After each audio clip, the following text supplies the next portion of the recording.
All right, welcome to Buddy Book Club. I'm Dylan, here with the hardcore bitch I've always dreamed of, Keith. What's up, buddy? And I'm here with D-Man. He doesn't look like much, but he's hung like a horse. I wish.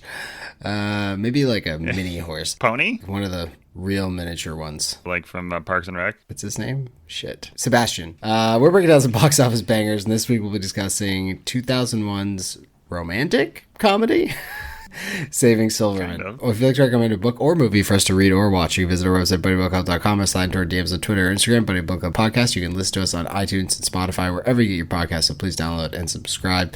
Keith, I don't even know how we wound up watching Saving Silverman. Well, we watched an adult movie, and we were like, this has too much real-life issues. Let's go to something more silly. And that's, I think, what ended up got us then here. we swung the complete other direction. Maybe one of the dumbest movies ever. And don't get me wrong, I do like this movie. Let's just jump right into it, Keith. What do you have for stock up for Saving Silverman? Stock up Neil Diamond. I mean, oh, yeah, this of course. movie really makes him seem like a god. If you had to save your life, could you name one song other than Sweet Caroline by Neil Diamond? I was actually driving this morning or yesterday morning. I don't know. All the days are starting to blend together. And was thinking about that because I was like, do I know any Neil Diamond song? Like, I know the Hello song, but if it played, I don't know if I would say that's Neil Diamond. I don't even know that song. They did it a few times in the movie. Oh, in the movie? Yeah. Yeah, but it's not like one that I recognize, like CCR. Clearance Clear Out Revival, yep. There's probably like 20 songs of theirs that you've heard that you're like, oh, I didn't know that was by them. Or like, oh, that sounds familiar. Yeah. I went to Neil Diamond's Spotify. Sweet Caroline has 600 million views. The next closest is 88 million. Never heard the song ever in my life. The next closest is like 85 million. Never heard it. I just kept going on the line being like, oh, so none of these songs are like radio songs or anything or like classic. And as someone from Boston, since we're both from Boston, you have to know Sweet Caroline because it plays at every Red Sox game. But I hate that song. I really do. Oh, really? Yeah. I think I like it. I like the idea. I think I would like the song itself, but the problem I have is that they play it whatever in the seventh inning at every Red Sox game. And when you go to a Red Sox game, I'm not there to listen to Sweet Caroline. Like, I'm going there to enjoy the time, hopefully see the Red Sox win. It seems like everyone else is there to sing along to Sweet Caroline. And I've been to games where the Sox are down like 8-1, and then Sweet Caroline comes on and everyone's like, yeah, oh my God, this is amazing. And I just hate that. It's like that takes away from... You guy that like hates the pitch clock? You're like, oh, old baseball was so much better than this. No, I'm totally down for that. I think baseball itself is too boring. I like to show up in the second or third inning, stay till they cut off the beer, and then leave. But... That's when Sweet Caroline comes on. That's why it's great. It's like the peak. You've had literally just the right amount of alcohol. I guess I think that they should only play it if the Red Sox are currently winning. Tied or winning. Usually when I've gone to the Red Sox game, we'll be down like 2 or 3, and Sweet Caroline comes on, and it's like, oh, if I sing with my heart out to this song, we're going to come back. Oh. Whereas you, I guess, are just... I guess you didn't... Did you never follow the Red Sox, the 04 Red Sox? Do you not remember them? I do remember them. I do.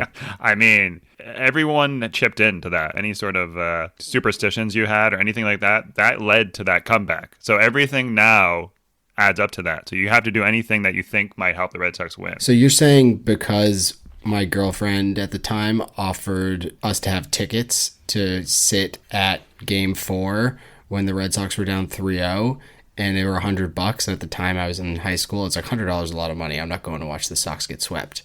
Yikes. That I positively contributed to the Sox winning, because this is going to change it's like one of my biggest regrets in my life. So why do you think they're down 8-1 every time you go? Like, that's the problem right there. So you shouldn't be going to games. Yeah. Just can't go to Red Sox games anymore. Or at least I can only go to like the ones where they play like the National League and they don't matter.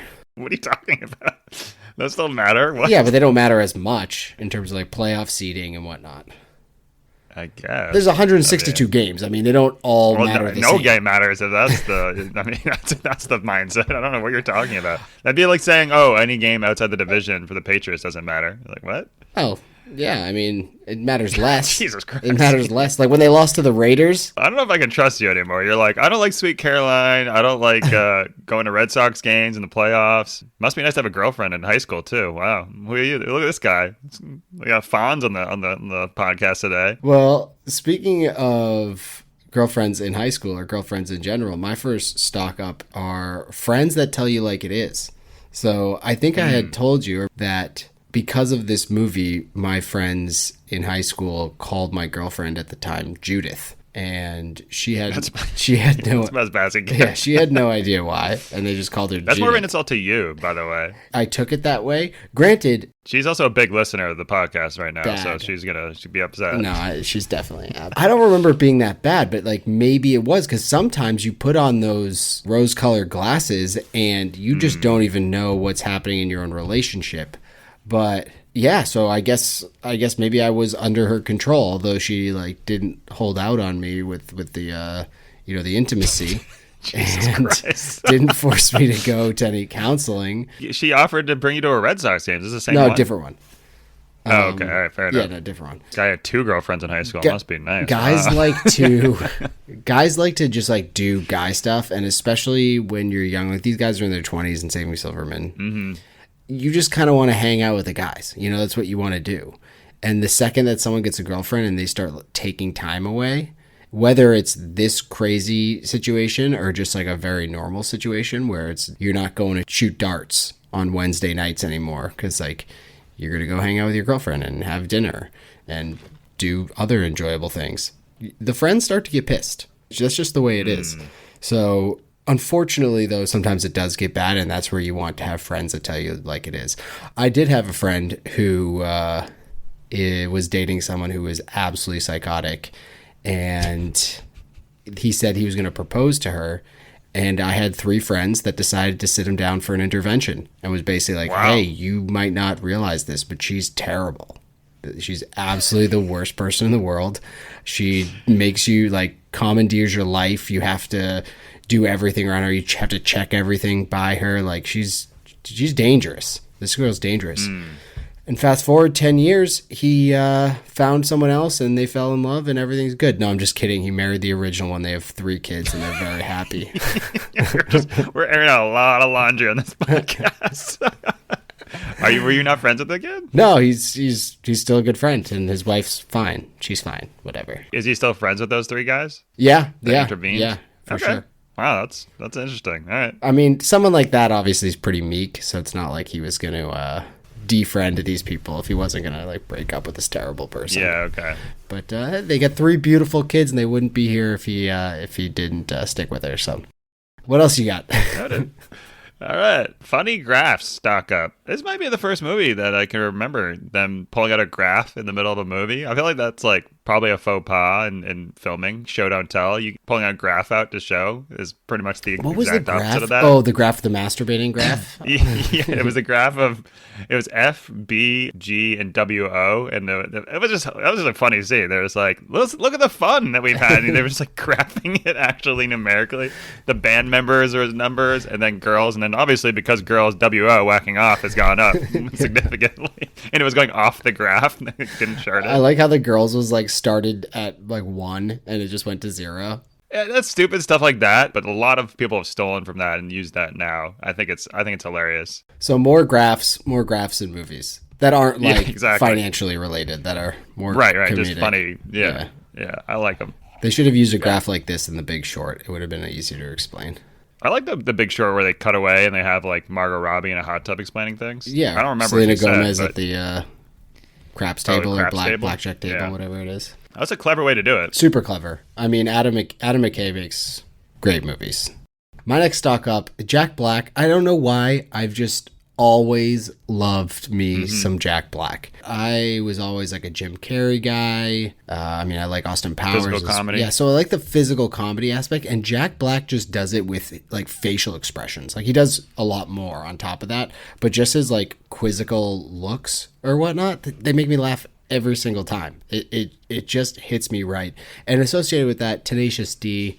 Not only do I like Jack Black as an actor, but phenomenal musician. I love the self-titled Tenacious D album, but I'm not sure how he does it. He always works Kyle Gass, the other member of Tenacious D, into all of his movies. Who did he play? The creepy guy that tries to approach her at the bar. Oh, the magic guy? Yeah, the magic guy. Oh, Yeah. I didn't know that was him. That's funny. So he's in like a bunch of the Jack Black That guy's a movies. pretty good actor. Yeah, he is. He is good. And I think it's really just so he can like keep his SAG card, and like Jack Black's like, yeah, if we're gonna make music on the side, like I'll just get you in a couple movies a year, and just to keep your SAG card. He did have Elf though. He was standalone in Elf without Jack Black being in that. He plays one of the artists for the kids' books or whatever. So yeah, Kyle Gass, Jack Black, get them together. I'm in for it. Win for me every time. I completely agree. I had Give Me More Jack Black as like what I wanted more out of this movie. Give me more of him. I also wanted him to sing. Yeah. I think he's an unbelievable singer. I'm like, there's all this music parts and he's not singing, and he can actually play guitar too. Like, show him. Actually tell him do it real. I'm pretty sure him and Steve Zahn were singing in the scene when Jason Biggs leaves the band. Like when they're out there like all dressed up or whatnot. Because it seemed like they were both doing the same guitar, and I'm almost certain Jack Black was singing. I just needed more. There was a ton of Steve Zahn, and don't get me wrong, I like me some Steve Zahn, but I just need more JB as JD. Agreed. And Arlie Ermy. I need more Arlie Ermy, R.I.P. I don't know what that is. Coach in the movie. Oh, yeah. Great. Yeah. So good. Did you have any other stock ups? Therapist stock up? Oh, I really? didn't realize they get $200 an hour. Amanda Peet she's smart, competent, manipulative, all the things I like, so. You knew that hardcore bitch in your life? Yeah. I think she was supposed to be a lawyer, but there wasn't enough lawyer jokes, so they just were like, you're a therapist now. Because like everything she does is lawyerly, and she's introducing them to like these buttoned up like accountants and lawyers. I think of therapists, I think of like people that want to help people, and I don't think they run in the same circles as like lawyers. Yeah. Lawyers are scum of the earth. Like, just kidding. I have like 10 friends that are lawyers, but still, I have my brothers and sister. Your sister's a lawyer now? Yeah, that's right. Law degree and a mother? Yeah. Step it up, Keith. When are you going to become a mother? I'm the only one that doesn't have an advanced degree in my family. I keep on telling them I have an advanced degree in entrepreneurship, and they're like, what does that mean? I'm like, exactly. Be like, yeah, you haven't taken the classes. You don't understand yet. Family reunions, holidays must be fun. Your parents just looking at you, shaking their head. Tell me more about your podcast, Keith. Yeah, well, they don't know about it, so that's smart, fine. Smart. But yeah, well, you'll become a mother soon. I believe in that. Thank you. What about Stock Down? Did you have anything for Stock Down? Only one was reading at the bar, Stock Down. I feel like there's really no situation that it doesn't come off pretentious to be at a bar reading. I guess just maybe because most bars have TVs, and most bars you go to socialize. If you wanted to drink in your room or like read and drink, you could just do that out on your deck or at the beach or wherever. But if you go to the bar, I feel like you're kind of sending the signals, I want to socialize, or I want to talk to someone else and drink. So reading a book is kind of like, I feel like you're looking for attention. It looks pretentious to me. It was Judith that was reading the book, right? Yes. She was reading the book at the bar. I think there is a right bar to do that at. One that's got quiet corners kind of thing, some decent backlight going on. Because really the lighting factor would be it for me. If I read an actual book now, I need to have a little book lamp clip thing. Like there's no way I can even. You haven't been eating your carrots? Is that what I'm hearing? Carrots? Yeah, to help your eyesight during the night, even though that was a lie perpetrated by the U.S. By Big Carrot? Perpetrated? No, it was during World War II. They were like, oh yeah, we can see all these movements because we have good eyesight at night. Because we eat a ton of carrots. When really they had just hacked Enigma and they knew. Yeah, exactly. Interesting. Yeah, I didn't know the origin story of that, I guess, and I like that. I could be making that up. Yeah, but who cares? I like that. Yeah. Keith, everything is made up. Everything is made up. That's a good point. Just sit with that. It's like whenever I use a fake word that I like to make up, Caroline says, that's a made up word. And I said, Caroline, all words are made up. That's a great point. She may or may to be right, but you're also right. I know. She gets so mad at me because it's like, yeah, straight up. She doesn't actually get, if she listens to this, she doesn't actually get that mad at me. This is a problem when she actually might listen to this, is that she'll be like, you exaggerated. And I'm like, that's what you do. It's called entertainment, all right? I can't just say, she gets a little sometimes like, yeah, well, that's kind of bothersome. What the listeners don't know is Caroline's not real. She's a made-up person in your imagination. You keep on telling these stories, but she's not even there. The world is made up, Keith. You just keep going. The universe, made up. Doesn't exist. That's a good point. Yeah. You're not wrong. I really didn't have any stock downs except for maybe 60% of the movie. I just think 60% of it was questionable. And I'm okay You know, with that. we're stocked down is that we were buying and selling things with inside the movie, not. I know The what hate it is. section is for that with the 60% you're mentioning. I know. That's what the hate love section is know. for. I didn't feel like we're like, was it episode 61? And I feel like you don't understand stock up, stock down still. We've done it 61 times now. Just you wait. Wait till we get to episode 69 Okay. and I'll figure out stock up, stock down. Have you seen the clips, by the way, of there's some comedian that listens to Shades of Grey audiobook, just playing it out loud in his car with people next to him? Yeah. I think I saw one clip gonna be us. on Reddit. He was like at a gas station, like filling up his gas, and it was going, and people are like looking over his shoulder. That was what made me want to read. That's read gonna be us. the book, Yeah. because I was like, that is absurd. And the one page I read over some woman's shoulder on a subway that I was like, this is not a book. Like this, Fully hard. This is not literature. Yeah. I was pressing like the tape from across the train, like the exit tape, with that baby's little Sebastian penis. Cool. Then I'll get into love hate, which is where you want me to say these things. Love hate. I loved, Keith, what I love in general is absurd comedies. And there is a place for just straight up absurd comedies, and the place is in my heart, because this is as dumb and as absurd as it gets. And I found all of those bits to be funny. Sandy's family, they have to move away. Her and Darren are in high school, they're lovebirds, whatever the case is, but her family has to move away. Why do they have to move away? Oh, they're carnies and they're joining the circus, and the circus is leaving town. What? Her brother's the dog-faced Small kid. hands. Her mom's the bearded woman. It's perfect, because it's like they could have had 10,000 other reasons her family had to move away. Her dad's in the military, any sort of new job, relocation, go live with grandparents, whatever the case is. Nope, family's in the circus and they have to move away to join the circus. It's great. I love it. So there's a lot of that level of absurdity in this, and most people would say it's shallow and pedantic, and I would agree to disagree with you. I found it to be uproarious. What did you love? When you're watching like a movie by yourself or comedy specifically, do you ever really laugh out loud? No. That's kind of how I judge comedies, how much LOLs I'm getting. Yeah, I mean, I listen to also a lot of comedy podcasts and stuff. I don't really like. I'm always like, "Oh, that was good. That was funny." You know, I'm Yeah. like smiling to myself. But I actually was watching by myself the ending where Wayne runs in and he's like, "You know, you want me at the wedding," and she runs up, throws a bouquet, and then proceeds to pick up a chair and hit him over the head with it. I died laughing. That was one of the funniest things I've seen. For the music, everything was perfect for that, because you thought they were gonna like kiss, and you just beats the shit out of him. Yeah. That was amazing. Yeah, I think I had 3 LOL moments. If you get 3, that's a good comedy. Yeah, There. and most of it is because it's like coming, like that absurd factor where it's coming out of left field, where it totally surprises you. It's like, wait, what? Like, where did that come from? And I really enjoy that stuff. So yeah, I got 3. So, and speaking of which, I loved that this movie, and all good comedies should be quotable, and I think this movie is just quotable. There's a few ones that are good. I don't know if this is necessarily a quote, but when JD says like it's one nacho, when he's talking about the nachos thing, I don't know if he started a trend with that or not, but anytime someone picks up like the 4 chips that are tied together with cheese in the nacho, they're like, oh, it's one nacho. And I don't know if that was originally from Saving Silverman, or maybe it's just one of those things where it just happened, like it just spontaneously happened. But yeah, JD does that. I love a beer bong for the lady. Big fan of that.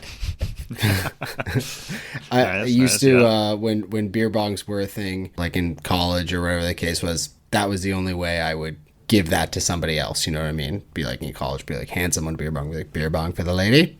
So I enjoyed that. And then lastly, and probably most importantly, is you been pinching loads on the lawn, man? I play croquet out there.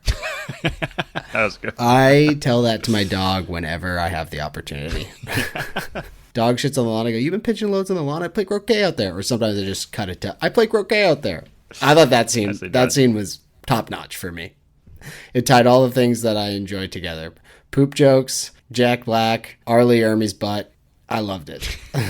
I like it. What else did you love? High school buddies. I like anything where you have like the past. I mean, I think most comedies have some sort of. So that's not a stock up? Wait, that sounds like more like a stock up to me, but yeah, whatever. These were the old comedies used to be. It used to just be buddies that were hanging out, that were stupid, coming of age type stuff, even when they're like 30. Like, oh, they just need to grow up type stuff. I just like that stuff. I think that's a classic guy comedy, and that's what this had. I liked it. Yeah, it's a classic trope that I do enjoy. And it's so true, because I was talking about this last night, actually, with the wife. We were talking about my brother's currently, like, potentially moving schools, whatever the case is, he's in college. And I was talking about, like, what living situations are like when you're in your early 20s. And guys are just, I mean, I'm sure there are women are too, some of them, but guys are just disgusting. They don't clean up after themselves. No one does housework, basically. You're like all stuffed into a small apartment or house, whatever the case is. No one's like cleaning toilets and mopping and vacuuming, like wiping down surfaces. Like that shit just doesn't happen. So guys in their 20s are like absolutely disgusting. They usually have people over a lot. There's just shit everywhere. It's gross. Wait, so what's the negative here? I miss it. What's going on? No, I was What's just that have to do with I was anything? just saying you're saying how You're like, guys don't grow boys drool, and they're the worst. You're saying how What? they don't grow up, like the comedies. That's what I'm. Yeah, most comedies are based. And on I said that. it's Yeah. true. Like, So you basically were agreed with Amanda Peet, is what you're saying. I do a lot of the time. I mean, the way that she was introduced to his friends, I would be upset. She has some points there. Yeah, if you honestly made this from Amanda Peet's side of things, it'd be a horror film. I met this nice guy. I made him more adult, became a better person, and then they kidnapped me. Yeah. Like, wait, what? Yeah. Yeah. She goes into the house and she's just trying to, she didn't even know they're going to sit down and watch a football game. I don't think. But there's not really a spot for her. You know, it's just kind of like two chairs. They start smashing beers, pouring beers all over her. Like, she's got to lighten up. It's Sunday, football Sunday. Just relax. You got to, I think it's important to you be able to blend in in a scene. Like, if you go to the scene and it's not your scene, just give it a try. Let loose one time, you know? Okay. Yeah. You meld yourself to the situation. If I go to a fancy wine party, I'm not like, oh, I hate this. This is not me. I have to do exactly what I usually do. It's like, no, I'll drink some wine, eat some cheese, and pretend to be part of the scene for a little bit, you know? You're like, it's the exact opposite. Do you have any beer-flavored wine, sir? But yeah, I think blending in and just giving things a try. So when she goes over there, grab a Bud Light, sit down in the chair, and try to blend in one time. Worst case scenario, you say, it wasn't for me. Yeah. But come on. Okay. I don't care for it. Okay. I appreciate that. I'm hoping when I see you this weekend, you'll be blended in, because we're gonna do some weird things. So, oh god, yeah, you better blend in. What'd you hate? Biggest thing for all the comedies I already mentioned, high school buddies, like, and the biggest thing is they need to grow up. You know, that's always the flaw. Yeah.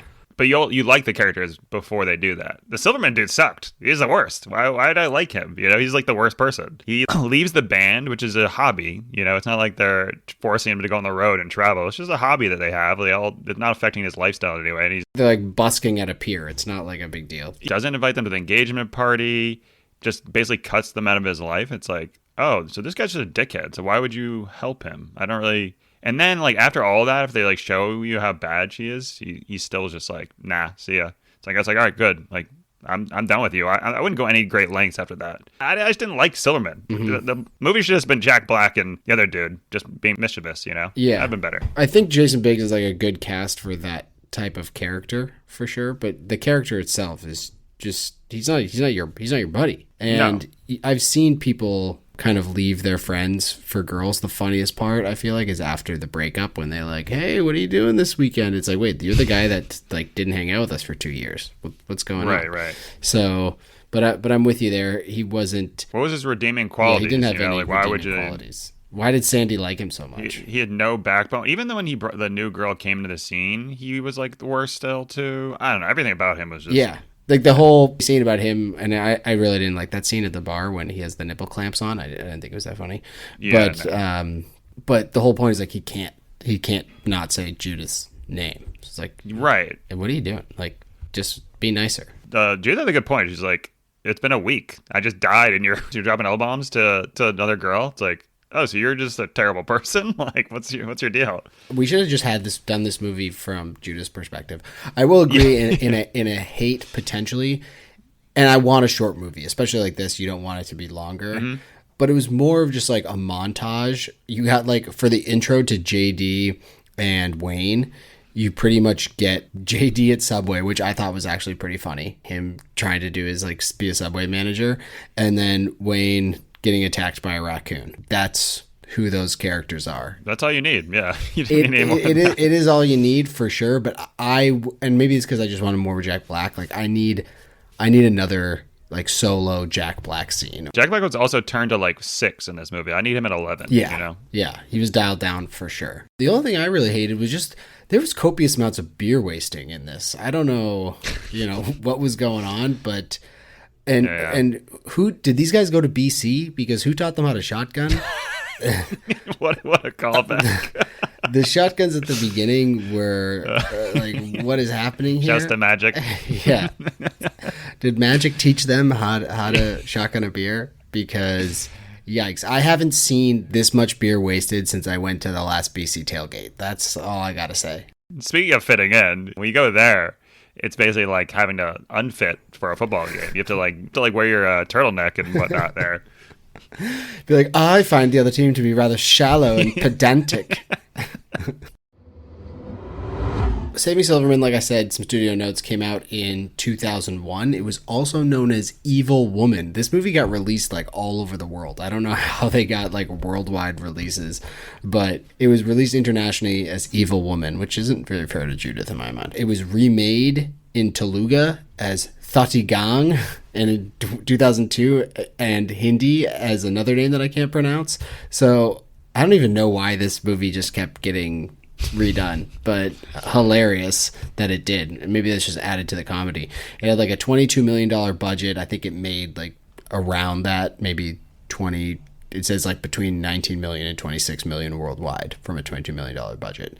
So yeah, but it was number 3 in North America opening weekend behind The Wedding Planner, which I'm sure you love, and Hannibal, which I haven't seen. The movie was directed by Dennis Duggan, who had done a lot of movies with Adam Sandler. Happy Gilmore, Big Daddy, Benchwarmers, and I'll pronounce you Chuck and Larry, Don't Mess with Zohan, Good Grown Ups, so literally all Adam Sandler movies. But then he kind of did this one on his own, I guess, and he was a 4-time nominee for the Golden Raspberry Award for Worst Director.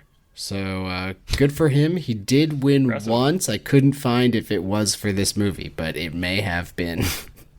I'm trying to figure out what the other ones it could be, because maybe Jack and Jill. I found a guy named Mark Dusizik who reviewed this, and he said, Saving Silverman is the newest quote-unquote comedy from director Dennis Dugan, who had made such other quote-unquote hits as Big Daddy, Beverly Hills Ninja, and Happy Gilmore. That was his negative review. First of all, those 3 movies are fucking awesome. Those are top Have you comedies. seen Beverly Hills Ninja since you were a kid, though? Yeah, I saw it recently. I saw really? it not recently, but it wasn't as good. Yeah, You're right. I It doesn't saw really it hold fairly. up. I saw it fairly recently, and it was bad. It was as bad as it Yeah, gets. The other movies are great. It wasn't good. Happy Gilmore is an all-time classic. That holds up. Happy Gilmore holds up. Like, what kind of comedy do you like? If you don't like Happy Gilmore, what do you say is comedy? I don't understand that at that point. Like, what are you pointing at? I don't know what comedy is if Happy Gilmore is. I was like, are you looking at my window? Are you talking to me? What am I pointing at? I ain't pointing at nothing.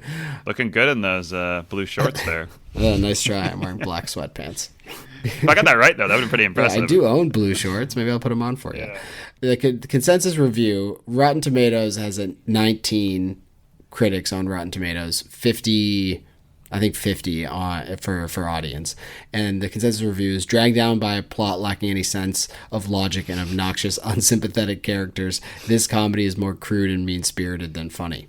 Agreed. That's fair. Yeah, That's fair. I'm fine with that, but it's still not a 22. You're a 19, right? The case was. I think for me, I'm closer with the audience here. I wouldn't say it's certified fresh by any means, but it's 50. It's right down the middle. Yeah. Smack down the middle. Out of 4 buddies, I'm giving this 2 buddies out of 4. All right, I'm right there with you. 2 out of 4 buddies for me as well. I thought if you can get a laugh out of me, and if Jack Black's in it, you know what you're getting into. Yeah, it's fine. It's a not good, amazing. It's shitty Sunday movie. Yeah, it's not upper echelon by any chance. I'm probably not going to watch it for another 20 years again, but hey, it is what it is. Yeah, exactly. It's like if it's on TV, if it was on TV and I was sitting on the couch, I would check in just to see what scene it was. Is Coach about to shit on the lawn? Because I'll stick around. for a minute. That's as simple as that. Neil Diamond, I don't know how they got him to do this movie, which is like super funny. Imagine being Neil Diamond, like you have more money than you need and someone wants you to do this Saving Silverman movie and you just say, okay, sure, I'll do it. He was good in it too. He was good. Yeah, he was really good. So good for Neil. He said he was like dragged into it kicking and screaming, but I think he probably had fun with it. I'm sure like being after on set he was saw the good 19% Rotten Tomatoes, he's probably said that. Yeah, beforehand before he was all about it. He's like, oh really? Yeah, I'll get into movies. Yeah, he actually made a song for it too. He created his own brand new song for it, which is I think the last one, the end credits one.